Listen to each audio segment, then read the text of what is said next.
Hello, everyone, and welcome. And thank you for joining today's webinar, Changing Course, Navigating a Mid-Career Pivot. My name is Lauren Vavena, and I serve as Director of Regional Engagement here at the UCLA Alumni Association. I want to take this opportunity to thank our Alumni Association sustaining donors. It is with your help that we are able to strengthen the Bruin community with programs like this. For some general housekeeping for today's webinar, we will have an hour for the program and we'll save time at the end for questions from the audience. So please use the Q&A feature below to submit your questions and we will get to as many as we can. We are recording the event and we will share that out with everybody after the program. We have a phenomenal group of panelists here today to share their career journeys with you. And I would like to start by introducing our moderator, Natalie Samardzian. As a double Bruin, Natalie currently serves as a board director for the UCLA Alumni Association. Natalie herself made a mid-career pivot from being an attorney to now serving as president and CEO of Coro Southern California. So Natalie and all of our panelists, thank you so much, and I will turn it over to you. Thank you so much, Lauren, and a big thank you to the UCLA Alumni Association for putting together such dynamic programming. These are such big questions that we sit with, and to have this space to have a discussion and to share and learn from one another is such a gift. So thank you. And panelists, thank you so much for making time to be with the Bruin community today. Really excited to hear and center your stories and hopefully inspire others who may be thinking about their own transitions and how to start thinking about designing their careers and sitting with a multitude of questions. So let's start with a round of introductions. If you can just share a little bit about your professional background, education, work history, and current role. And Tiffany, if you'll start us off. I would love to. I am Tiffany Duong.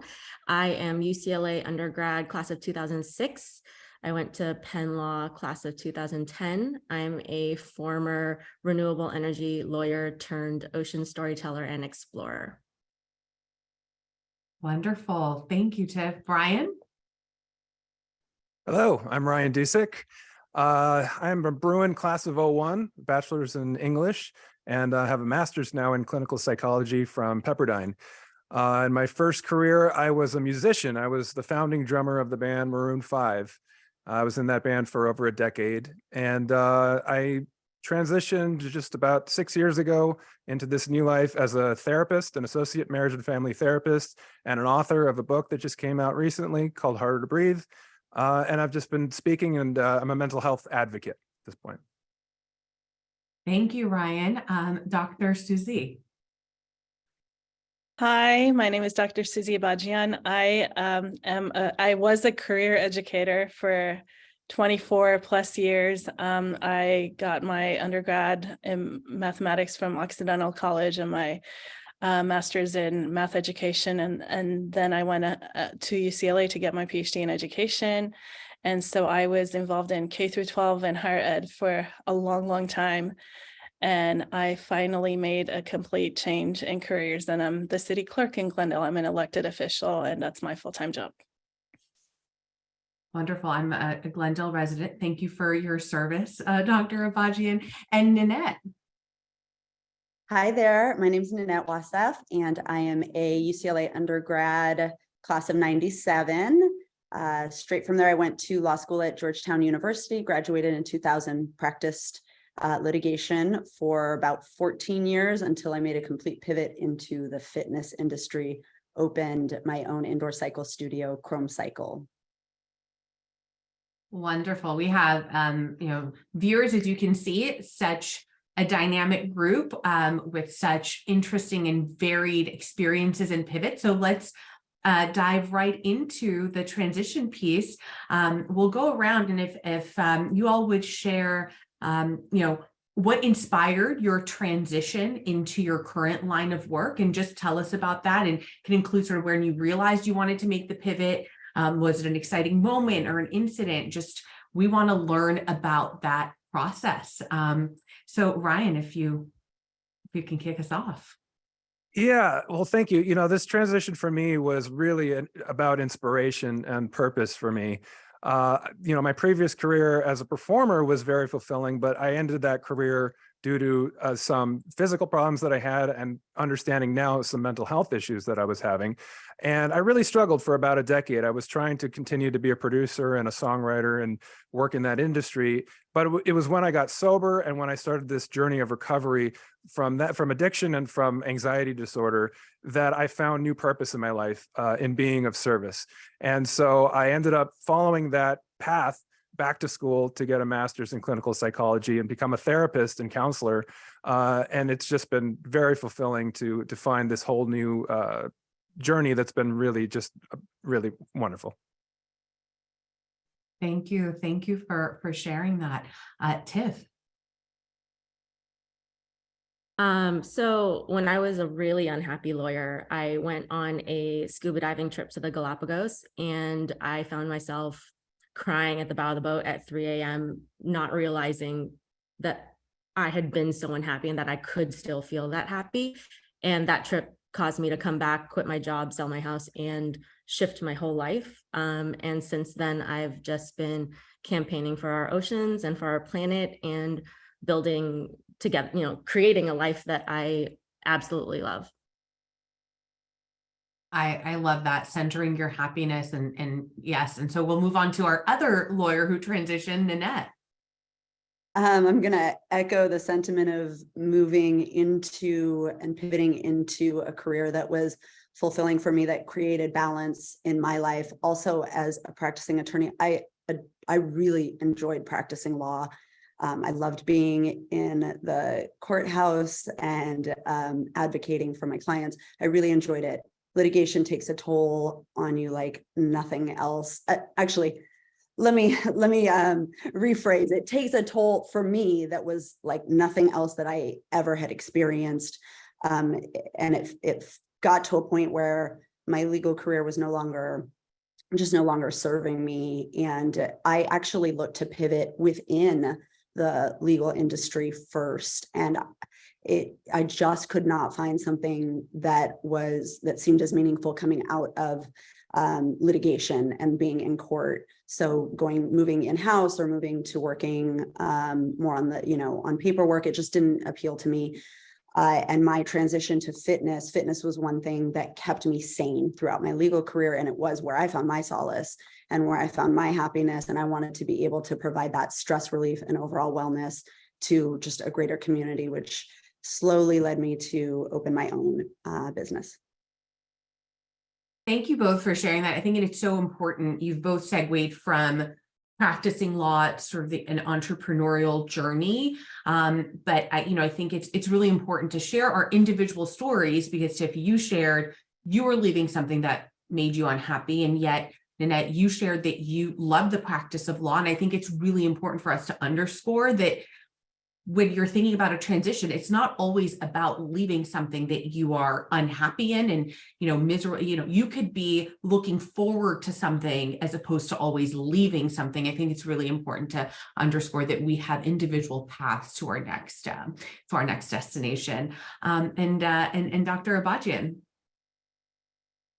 Well, I started out my career in education as a high school mathematics teacher, and that's what I wanted to do. When I started my career, I wanted to be a teacher for the rest of my life.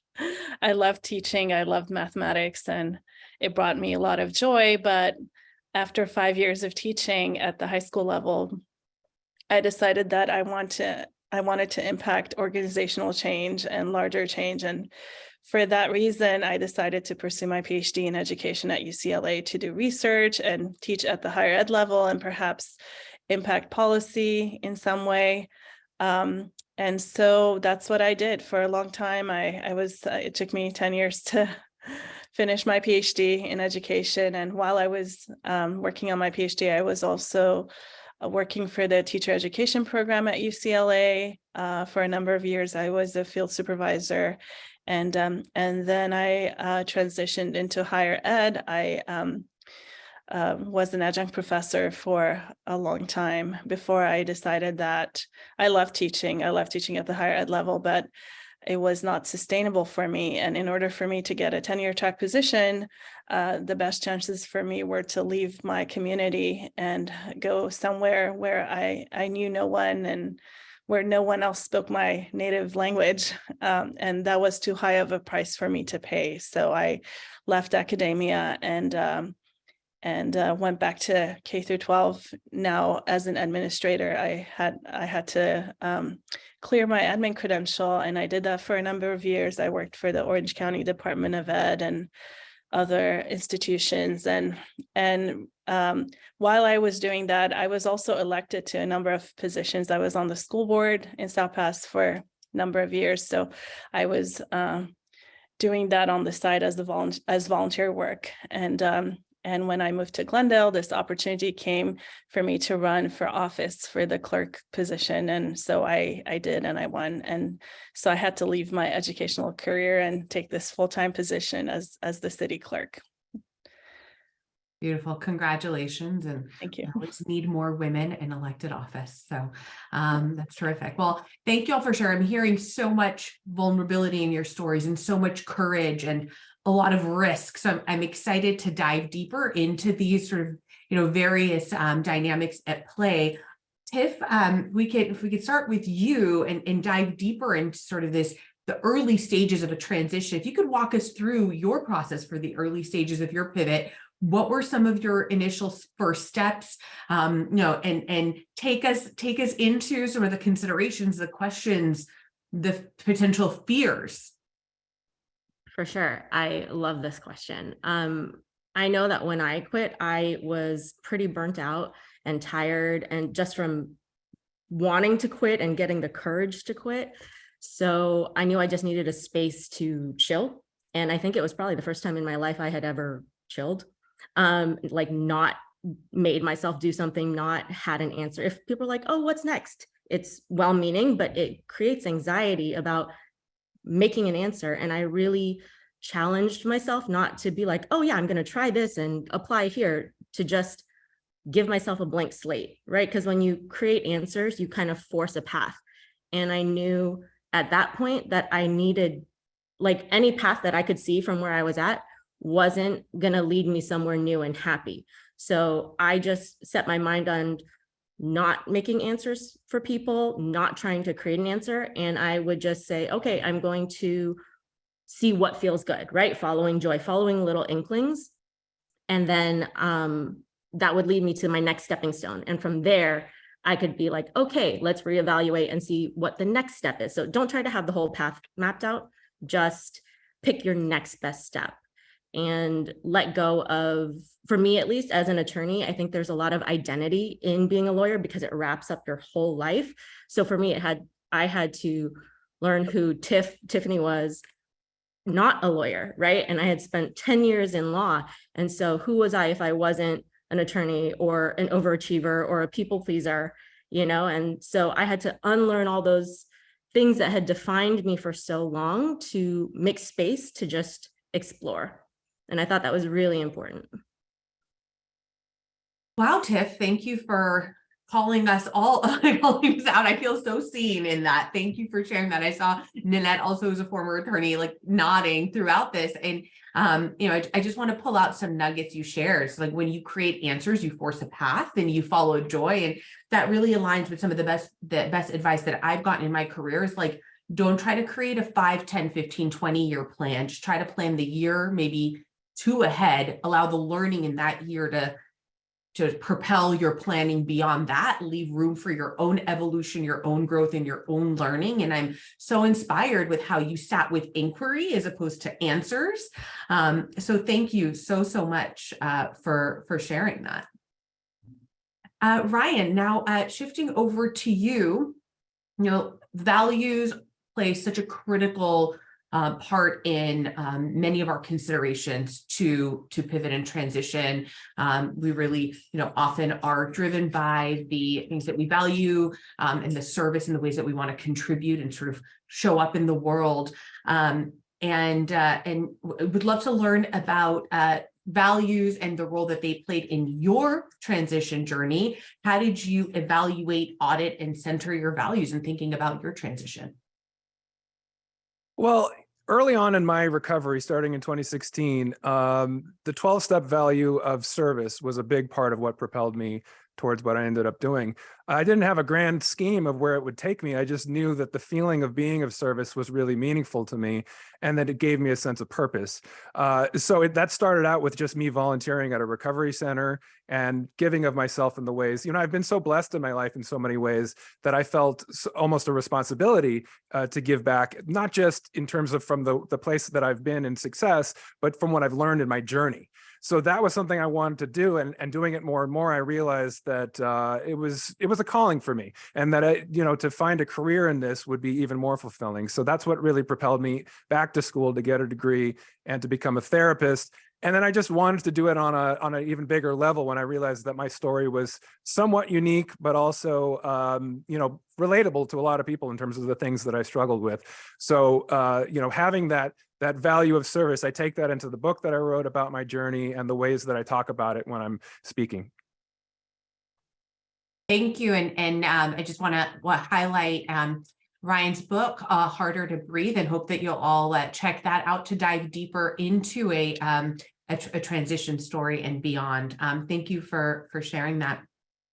Dr. Abajian, moving on to you, I'd love to dive deeper into the period of exploration before transitioning, right? It's often recommended that before we commit to a transition, it's a big leap, that we try to find ways to experience and explore what a next position could feel like as a full-time endeavor. Did you spend time exploring before committing to a full-time transition, and what did that look like for you? This is a really interesting question, because I think I was trying to explore what a political career would feel like a long, long time ago.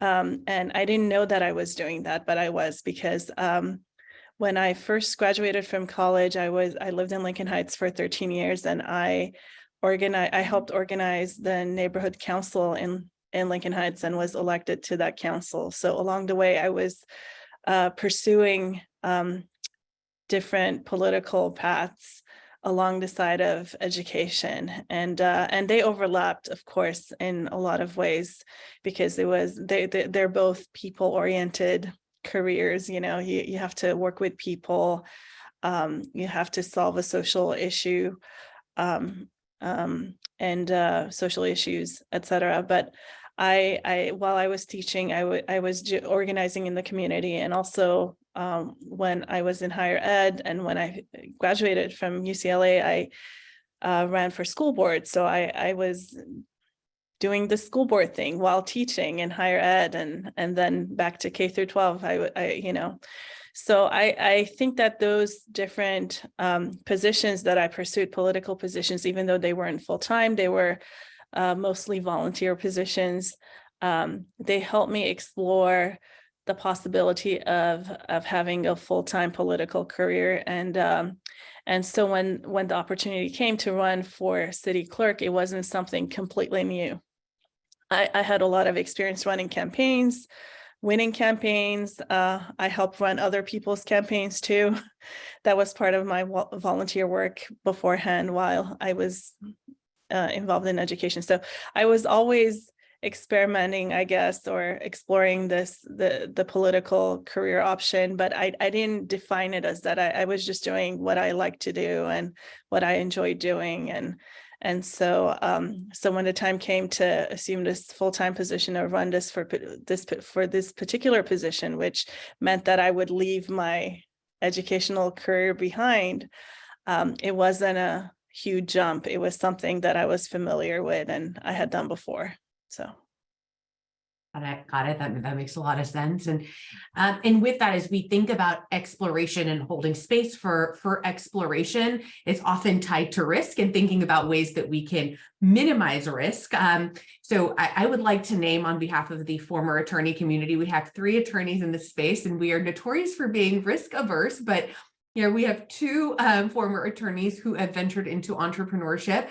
So Nanette, starting with you, how did you think about risk as you sort of thought about your transition and planned your transition? How did you assess risk? Sure. Well, risk is always scary, right? And change is always scary. For me, my transition wasn't as quick as Tiff's. It was a little bit more of a long spread thing and a little more kind of organic. Like I said, mentioned, had looked to make a pivot within the, legal field and, interviewed, shut out, job applications and sort of kind of my mind was already moving away from the rigorous lifestyle of a litigator. So I was looking to transition into more of a transactional atmosphere. And as I was doing that, I did feel the need to pull back from, my caseload. I had spoken with my bosses who were really, really great. My firm was a great place to be. The last firm that I was at, it was as lifestyle as you can get for a litigation firm. The problem is you're just at the mercy of the courts and the schedules of, your caseload. So as great as they were and giving me that time to pull back, I was going through some real physical manifestations of stress. I did not know at the time that they were physical manifestations of stress because they were some pretty severe physical ailments. I had developed an ulcer. I was, trying to function really just not optimally physically. And I was just very haggard. My health levels were completely off. I was seeing a doctor, pretty frequently to try to fix a lot of the pain that was manifesting from the stress internally. And I started to work out more. And I started to work out more. And I started to feel better. And I started to work out more. And now I really made time for that thing that I loved, the physical fitness that was really it became mental wellness. It transitioned into that, right? My physical fitness made me feel better. And I started taking care of myself holistically in a way that I didn't realize all these things tied together until I started really learning about the way your physical fitness can improve your mental health. And then I started kind of getting interested in studying that. So this was over the course, I would say, of about 9 months to a year between when I decided, okay, you know what, I think I'm done with this legal career. And then I started to go to fitness conferences. I started to look into what would it look like. I knew I didn't want to be a fitness trainer necessarily, but I wanted to provide this space for other people to join me, in this just like wellness journey. And as I started to think about that, the risk factor, I think over time, I had time to really assess it. How much money do I have saved? What would getting a loan look like? What does it look like if I practice part-time? Can I still do some contract work? And then I created a business plan. And then I decided exactly what I wanted to do, which is open an actual fitness boutique studio. And I hired a business consultant, and using actually my legal background in assessing the risk and really just making sure that it was something that, made sense at all. There's always the unknown, but making, what's the risk on your own health and happiness, right? What level of risk aversion do you have when you're making a decision that is not only going to better yourself, but hopefully the community around you? And even though the risk seemed a little bit on the high end, which it was, at least financially and monetarily, I always could fall back on a legal career. I will never, I will never not be a lawyer. It's ingrained in me. And I have a license that I can go back to, I can put that suit back on and go back to work if I need to. So the risk also is very much so hedged against my great education and the degrees that I hold. Did that answer enough? Oh, absolutely. Absolutely. And thank you for sharing that. I think there's so many important themes were elevated. I really want to just take a moment to share. So many of you have shared the toll that your previous careers had on your mental, emotional, and physical health, and really elevating the importance of listening to our bodies and allowing our bodies to also inform what we need. And I think that is a really, really important thing for us to elevate as we think about transitions. And it's so connected to values, right? Valuing our well-being and really listening to those calls to really think about our mental and emotional health. So I really want to thank you all for discussing that. And absolutely, risk is tied to financial consideration. So Tiff, I'd love to pivot to you and sort of building off of that question and how you assess risk and the reality that for so many folks, making a career pivot can bring up challenges and concerns about financial stability, navigating disparate tugs. And how did you navigate that and prepare? For sure. So I'll say my struggles with my legal career were much more mental than physical. Like I remember like crying into a bowl of shredded cheese, watching Say Yes to the Dress at like 3 a.m. and that being like normal, right? And I was really disconnected from how I felt. And so for me, after that scuba diving trip, the risk was not feeling happiness like that again, like realizing that it still existed within me and not being able to honor that and live that in my daily life. And so risk was almost flipped for me because it was like, okay, I can't lose that shiny thing that I caught a glimpse of. So what can I do to still figure out a new life that is more shiny, but where I can still like eat and like live in LA and like all the crazy stuff. And so I actually I did this spreadsheet exercise where you basically, it's an exploration exercise, but it makes it analytical.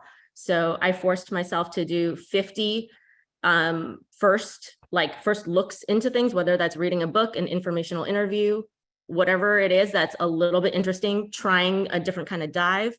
And I didn't assign any meaning to it, like, oh, this is going to be my next career, or maybe I'll meet someone that's going to give me a job. It was just, you kind of sounds interesting, so I'll try it. And that started to become internships or other things that had no bearing on like, oh, this is going to be how I make my living. And that gave me the freedom to explore with much less risk, because it was like, oh, if I don't like it, that's not the end of the world, because there's no, permanency to it. I'm not using it to pay my rent. That's actually how I found writing. It was just something I was trying, and I fell in love with it. I was like, oh my God, words are beautiful in a way that they never were in legal contracts. They made me cry out of joy. And to navigate, so while I was making this spreadsheet, I did all the things that you see in movies where people might feel ashamed or think it's so unconventional, but it has really allowed me the space to build my life how it is now. So I took side jobs, I sold my house, that helped a lot. I took unpaid internships that gave housing stipends. I crashed with friends. I moved back in with family for a while. I borrowed money. I did all the things because I realized that my priority in that sector of my life was figuring out how to be happy more than looking like I was happy. I had done the look like I was happy thing for a long time and it didn't work. So I could, stop caring what the Joneses were doing and start caring what Tiff wanted to do. I love that. I love sort of centering your real happiness as opposed to this external facade of happiness that many of us, by the way, I get to certain stages where we can't really even decipher, and to do that pause and the step back and audit is so important. Dr. Abajian, I'd love to ask you the same question and how you navigated, caretaking and motherhood and all of those responsibilities and sort of the sacrifices that do often live in transitions. Well, I think it's, that's an interesting question, because what I considered important pre-parenthood was different than post-parenthood. So, I had my child later in life. I have a toddler. She's going to be 3 in a week. And so when I decided to have a child, and I was fortunate enough to be able to have my daughter, I had to decide to prioritize providing for my family above other things. So at that time I was in academia, and there was no way that I could make enough money to provide for my family. And I was okay living, taking that risk of a long-term profession, being an adjunct. Perhaps it would turn into a tenure track position. But when my child was born, I had to decide, no, I need an income now. I need to provide for her. So I had to leave something that I loved to go back and do another thing that I also liked. But it was really hard to do that because, like Tiff said, my identity was so wrapped up in being an academic and being a professor. So that was a very hard transition. You invest so much of your time and life in becoming an academic, and leaving academia is really, really difficult. And that's why a lot of people don't. And they keep working at these, they keep being adjunct professors because that identity piece is so strong. So I had to say, okay, I'm a mother now. I need to provide for my child. I went back to K through 12 education and pursued my admin credential to be able to do that. And so I commuted to Orange County Department of Ed, and then more recently I worked at Glendale Unified. So, but I think prioritizing, family, prioritizing being closer to home was really important to me. Living and working in the same city was really important to me. So, so when this position came up, the clerk position, the incumbent wasn't running. It was an opportunity. I thought, okay, this is great. I get to live and work in the city that I want to be in, close to my family, close to my mother, and close to the community that I'm part of in terms of, my cultural connection, language.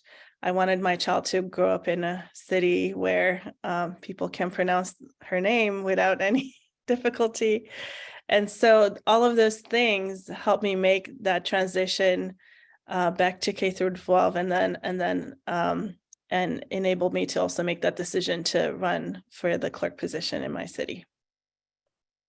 Beautiful. Thank you. Thank you for sharing that. And we've heard so many different sort of approaches to assessing and addressing risk. And I think the another important piece that's elevated is that we each have a unique journey and a unique set of considerations, right? It's not one size fits all. And so really thinking about how we individually are looking at all of the impacts that risk has on us, and making a really individual assessment. But we have a question actually from Jose, who, just continuing on this theme of risk. And Ryan, I'd love to hear from you as well. So bringing in Jose's question, he says, thank you all for, kudos to you all for taking a career risk. It's inspirational. What has been the greatest reward thus far? And what has been the greatest unexpected challenge of taking this transition risk?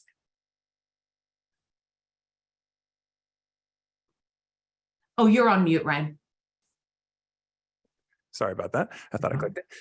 The greatest reward for me has really been this feeling of finding something that is really, I feel, my purpose in life. That was something that had been lacking since I had left the band, and taking this new venture into this new world that was terrifying at first, but really something that felt close to my heart in terms of where I am in my life at midlife, in my 40s, a very different place than I was in my 20s, and wanting to have an impact on the world, bring some positivity in the world and offer some of the things that I've learned.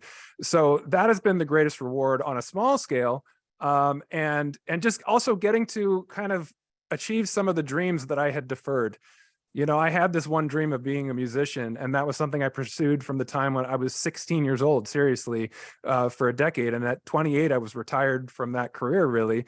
And so I thought, the rest of my life is just going to be kind of mundane.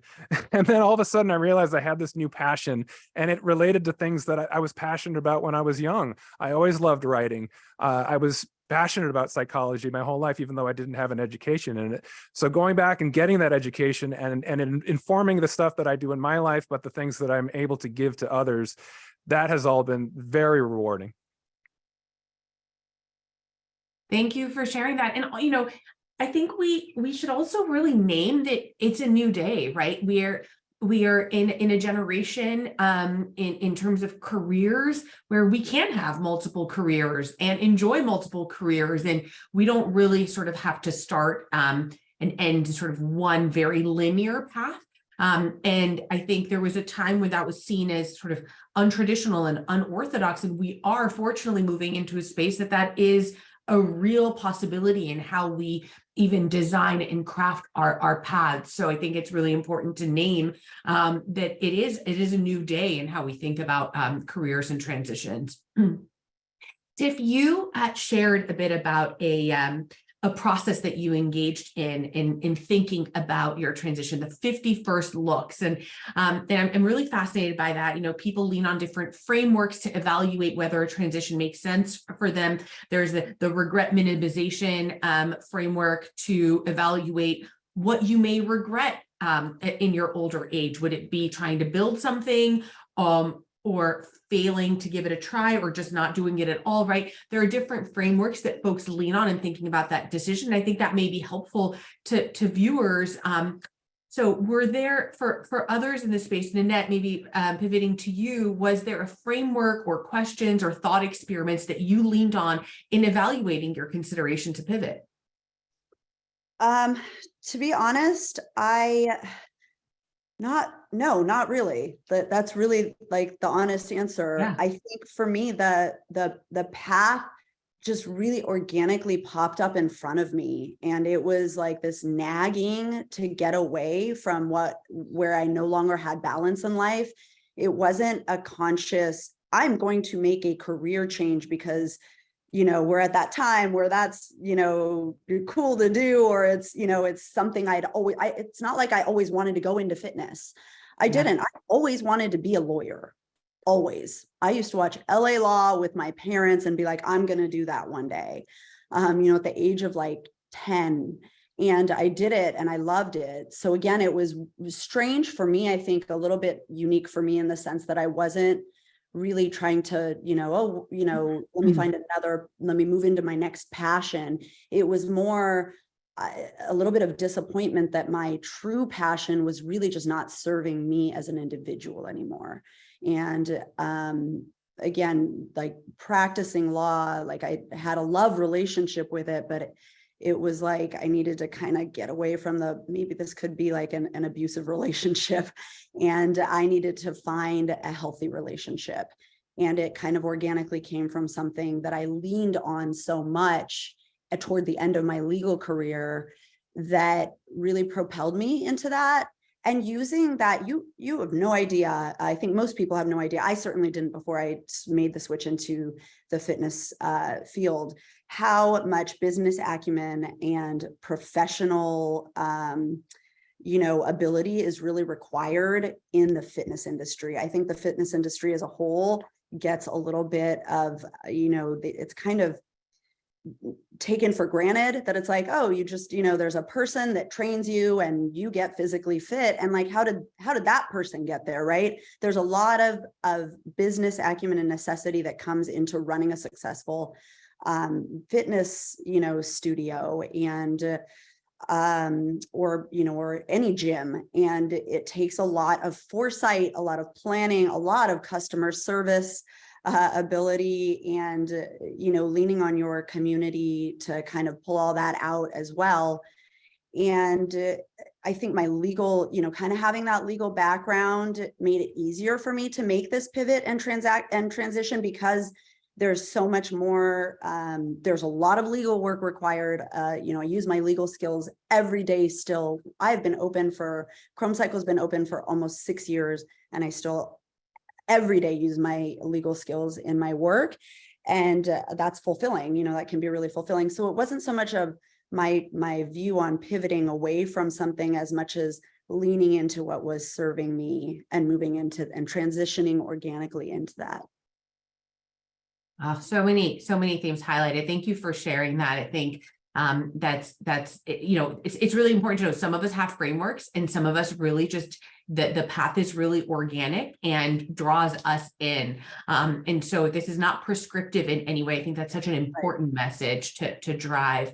Well, you also elevated Another important, I think, theme that comes up when people think about a transition, which is sort of how to think about marketable and transferable skills, right? What skills can we bring in from our past career, and how do we think about skill transferability? I agree with you. I'm a nonprofit CEO, and I use my legal skills consistently in my new role. And so I'd love to kind of go around and ask folks, and Tiff, we could put it to you, sort of how do you bring in skills from your former career into the new one, and how do you think about transferable skills?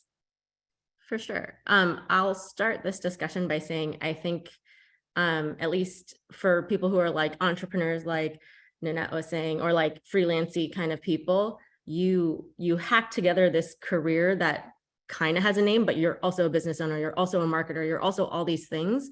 And for me, like I realized I loved diving and I loved writing. And it's not like you can look in a book of 50 best careers and there's like ocean storyteller or explorer, like unless you see like Sylvia Earle, like that doesn't really exist. So I made it up. Like I call myself that because I realize that's what I do and that's what I want to do.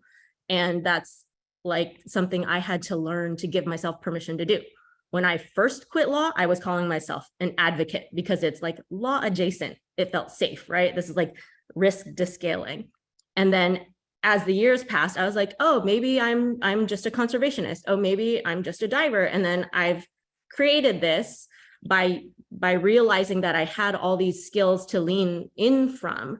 And for me, at least, it's not just law, it's also diving, right? Like I'm mostly a writer, but I use my skill set as a professional diver to sell myself. So I'm like, I can, like, if I go with a scientist on expedition, I say like, I can't, like, I'm a professional diver, so I can help you gather all your data. I can help you, get the boat ready. Or if you've got that on your team, but you have no idea how to tell your story, I could do that too. Like I can wear many hats. And so I think for me in shifting careers, the most helpful mindset shift that I've given myself was, instead of saying like, oh my God, I'm a lawyer, what else could I do other than law? Like advocacy. I was like, law gave me a toolbox of skills and really useful mindsets and ways of looking at the world, but so did diving. And so has, things I've done in advocacy and things I've done in media. And so now I just think about every experience I have as a skill building endeavor. So my toolbox just keeps growing and changing and shifting. And then every new thing that comes to me, I'm like, okay, look at this huge array of tools I have. Like I can serve you so well because I was a lawyer, because I am a diver, because I can write, because I can do all these things, and allowing myself to own all those as a full part of me. That's so beautiful and so important, Tiff, is thinking about our skill sets holistically, right? And sometimes we just want to think about them narrowly, sort of like transferring this very limited toolbox from this career to this, as opposed to looking at what we know, what we've developed expertise in holistically. So a diver, an advocate, an attorney, and all this incredibly big package that you bring into this new role. Thank you for sharing that. I just want to let folks know we're going to be transitioning into questions from the audience. So if you have any questions in the next 5 minutes, we'll be transitioning. So please do share those in the chat box. But before we pivot to questions from the audience, I'd love to go around and ask everyone to share, as you reflect back on your decision to pivot, how have your feelings about your pivot changed since your pivot? How do you reflect back on this decision? What is the story that you really kind of center right now as you think about your pivot? Ryan, if you'll kick us off.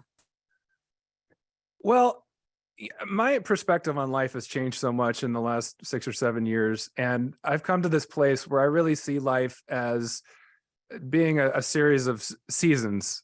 There are seasons to life, and thinking that what you're going to be doing in 20, 30 years, is probably a little arrogant, because you're going to change so much and learn so much in your life. I mean, I'm a different person than I was 20, 30 years ago in a lot of ways. I carry with me all the things from those previous lives, but I'm in a different place. And so to say, that I know exactly where I'm going to be in another 20 years, I'd be lying. But I'm very grateful for where I am in this transition and where it's brought me. But it continues to open up new horizons and new opportunities. And really, every step of the way, it's been just doing the next indicated action. Like what seemed like the most purposeful and meaningful thing for me propelled me forward and led to more opportunities. And I think it's that spirit of openness, being willing to see those opportunities and grab them when you see them, that allows you to land in a place that's going to be really fulfilling. And so I'm going to continue to do that. And it might mean that I'm a therapist until I retire, and it could mean that I write more books, but it could take me in a whole other direction. I don't know. And I find that exciting. I find that to be an adventure, and I'm looking forward to it. I love that so much, is, this idea that when we start building this muscle of comfort around change, we continue to embrace that, right? Like this is now a muscle that you have, and you are open to the possibility that that muscle will be exercised again. Yeah, really thank you for sharing that, Dr. Abajian. Yeah, I think it's definitely a muscle. For me, it's been taking calculated risks, whether it's, going into academia and leaving academia. All of those were calculated risks.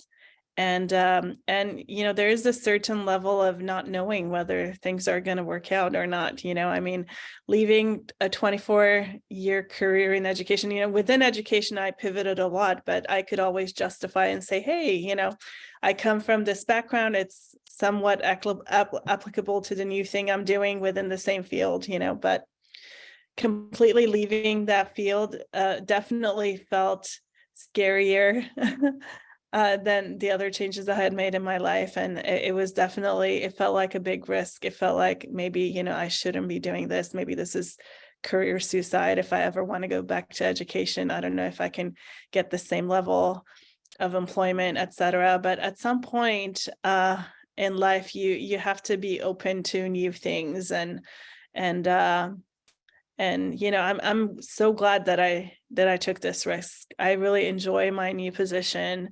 And I think there are lots of transferable skills from my previous work as an educator, because as a clerk, you're educating the public a lot on different city functions, and you have that connection with the public. But I was an educational administrator, and my position is an executive position in the city. So I have a team of folks that work for me in my department. So all of those skills are definitely transferable. And I'm also open to other changes if I decide that I want to pursue some other position in politics that I think those are definitely skill sets that I bring with me to the next thing, whatever that may be.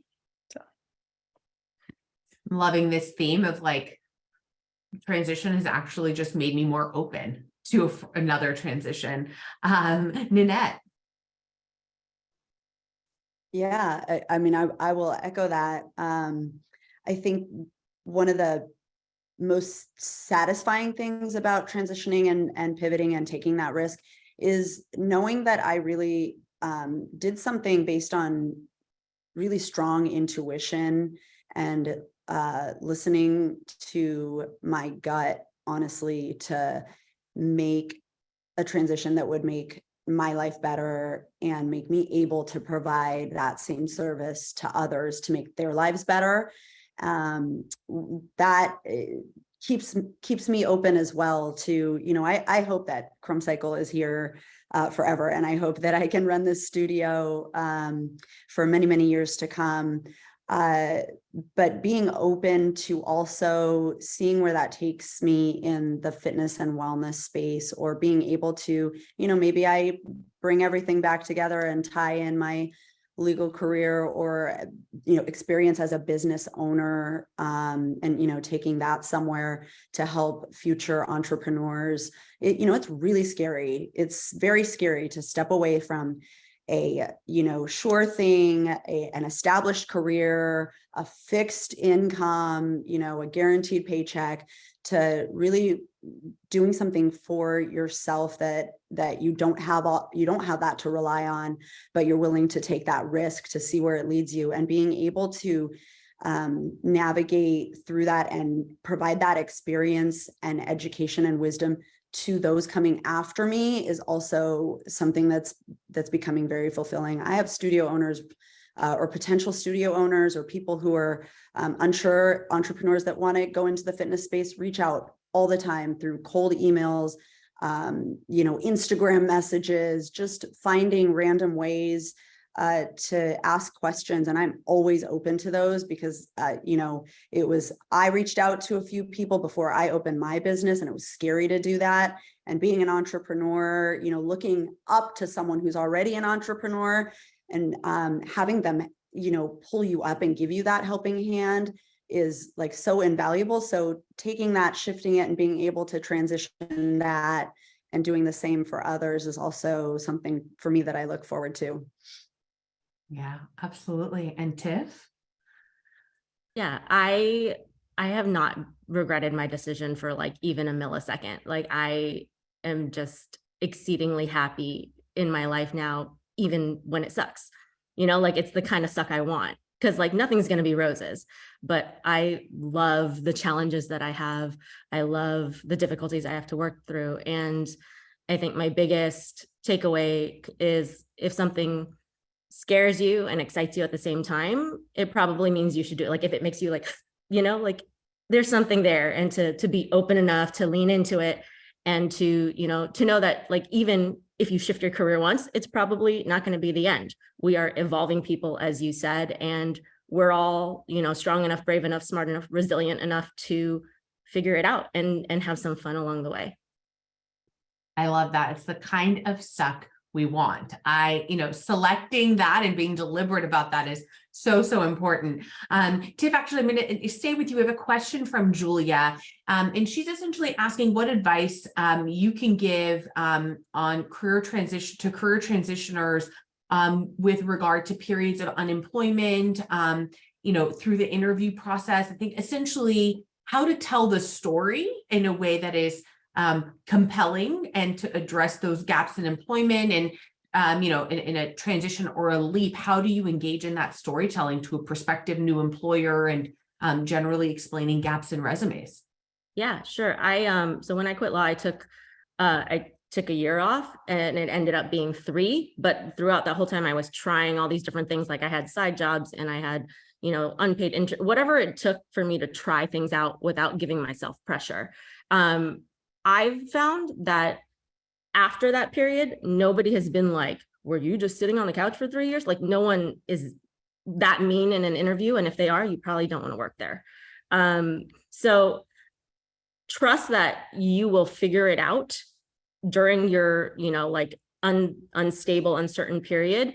The narrative will come to you when you're looking back at it. Like, there will be nuggets where you can be like, oh yeah, this experience, I learned this, and this experience, I tried that, and I was able to do this successfully, which is why I would be kick-ass for you. Like, you will be able to spin the narrative from your destination, but you might not be able to know it now.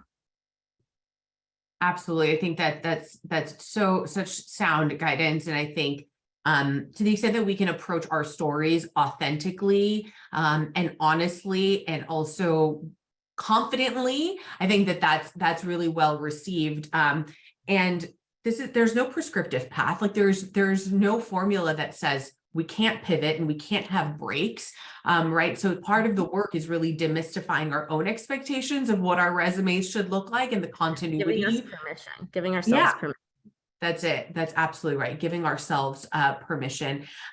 Okay, we'll do one more question before we close out. There's a question that's come up twice now. Kim and Cassandra are both asking, is there anything that you would have done differently? If we could close this out with a speed round, like 30 seconds, and whoever has something to share, just dive in.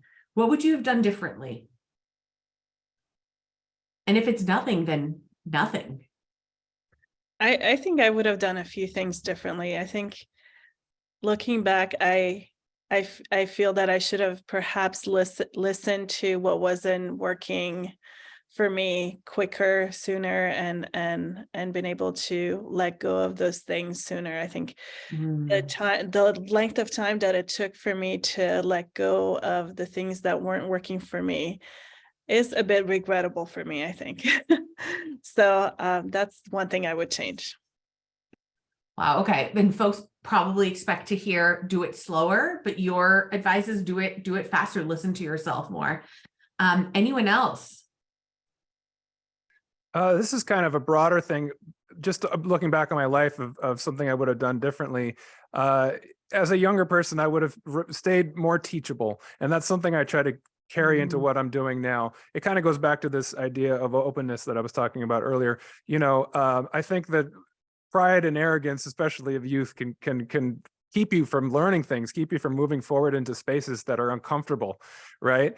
And for me, I thrive in places that I'm uncomfortable now. I realize that about myself. I want to step forward and grow through the discomfort. And so, you know, being open to change, being open to the idea that I don't have it all figured out, and that's okay. You know, I can figure it out as I go. Oh, I love that. And the importance of humility, right? Growth lives in humility. And so let's stay humble as we explore. Nanette, anything you would have done differently? Yeah, I mean, hindsight's 2020, right? And there's definitely a ton I would have done differently as far as taking the actual individual steps to get Chrome Cycle up and running. But I think education, really honestly, this might sound a little cheesy, but education in whatever field that you are going into, finding ways to not necessarily traditionally educate, but also non-traditionally educate and immersing. I would have immersed myself a little bit more, I think, into the fitness industry, even though I did, I attended conferences, I got certifications, I did all the things that you would kind of do by the book. But I think seeking out, don't be afraid to seek out people with experiences and wisdom ahead of yours in any field, any industry, because even though there's like, you know, a prescribed path to take, everybody's individual micro path is very different, and learning from people who have done it before you. Really, honestly, I wish I would have kind of sought out a little bit more of that knowledge and wisdom before, you know, kind of diving right in on my own with, you know, just relying on my own personal education and knowledge and background. Yeah. So I'm seeing another theme, stay teachable. Speaking of diving in, literally, Tiff, what about you? I'm going to build on Nanette's point with non-traditional education. One of the best things that I've learned to do in this sector of my life is to allow myself the energy and money to try things out. Like if I thought writing was fun, so I took a class, and to think of that as tuition, right? Don't go in and say like, oh, I can't make money like as a DJ, so why should I invest in a thing? If you just like it, think of it as you know, tuition into this next sector. If I could go back, I would give myself this mindset sooner. I would have been doing these things at UCLA and in law school. And then who knows, you know, my path would be wildly different from now, but it would have a lot more inputs of cool things. So we have a panel of folks who are committed to lifelong learning. That's what I'm holding on to. So many beautiful lessons shared. Thank you all for bringing your stories, your experiences with so much candor and so much vulnerability, and serving the Bruin community. I think this was such a rich discussion. I'm going to now bring Lauren back so she could close us out, but want to thank the UCLA Alumni Association again for providing us this platform to share with the community, the UCLA community that we love. Thank you so much, Natalie. And please join me in thanking this amazing panel. We are really just so appreciative that you are taking the time to share advice with our alumni and leaving us so inspired. Before we wrap up, I just wanted to share a couple of upcoming alumni opportunities. A couple of them I just put in the chat. Very excited that for those who are local in LA, we will be at Nanette's studio, Chrome Cycle, tomorrow evening for a Bruin exclusive class. So we have only a couple spots left. So if you're interested, sign up and meet us there tomorrow. I also encourage you to continue this conversation at UCLA1.com. This is our online Bruin networking community. And finally, I encourage you to take a moment to explore the Bruin Promise. This is a new website that has just launched that provides you with unlimited access to the university's vast resources and offerings. And we're still in our early stages of development, so we really welcome and appreciate your feedback. So thank you so much for tuning in today, and go Bruins. Go Bruins. Thank you.